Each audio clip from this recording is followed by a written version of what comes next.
Welcome to my short presentation of several different examples of organizational models.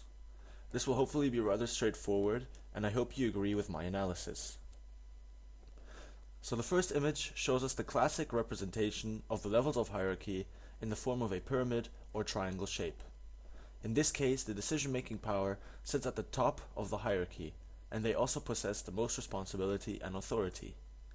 Commands are being given from the top to the bottom, indicating that this organization is very centralized and follows the typical chain of command, as defined by the Cambridge Dictionary.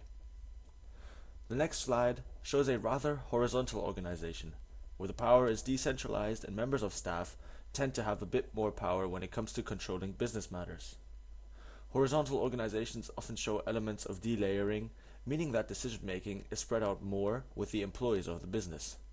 In this case, the organization also seems to be project-based, being divided into different subunits ranging from production to marketing, etc. Similarly to the third slide of the presentation, this organization also shows a clear centralized hierarchical structure where the minority management possesses the most power over its majority employees. These organizations often have a bureaucracy, meaning the hierarchy of authority is clearly given and rules tend to be very inflexible due to the limited or little distribution of power. As indicated by the title of this slide, a very centralized organizational model is apparent, which is however also project-based, meaning the different sections function independently from each other, but have to follow the orders of the MD, which means Managing Director. This organizational model seems to be very delayered, without a clear chain of command, seeing as there's no clear hierarchical order, and every subunit of the organization is working independently and project-orientated. Despite not looking like it, this organization shows a very horizontal structure, where each section possesses an equal amount of power, and a lot of collaboration between different sections and its employees is occurring. Here we again have a rather hierarchical organization, where the most power and the decision-making engine are at the top, and the chain of command is also going from the top to the bottom.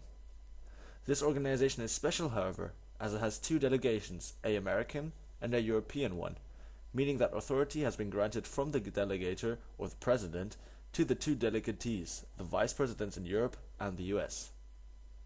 Lastly, the organization is also project-based, as it also has different sectors varying from accounting to human resources, etc. Slide 10 is titled Divisional Organization, but it is also a project-based organization, with 3 teams working on 3 different products A, B, and C. The organization has a CEO, or Central Executive Officer, meaning he or she possesses the most power and does the most decision-making. This shows that this organization is also very centralized, with a clear hierarchical order. The organizational structure indicated in the penultimate slide of this presentation is most likely to be a project-based one. The reason for this is that project-based organizations are typically portrayed in the form of a matrix. Although all the work is carried out in project-based groups with a hierarchical structure, the power is still very centralized, with the top management possessing the most power. These organizations are normally very flexible in what they do. Our final slide shows Handy's Shamrock organization. It represents a rather horizontal organizational structure with different types of workers. The core workers probably form a certain level of management, as they are long-term members of the organization. The flexible workforce performs several different tasks and are therefore less specialized and might not possess as much power as the core workers.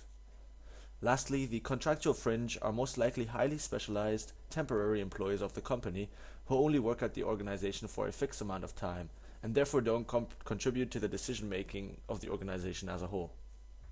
Just as a fun fact, the author of this organizational model, Charles Handy, was an Irishman who seemed to have a very strong sense of nationalism, which is why he chose the cloverleaf or shamrock as an element of visual representation.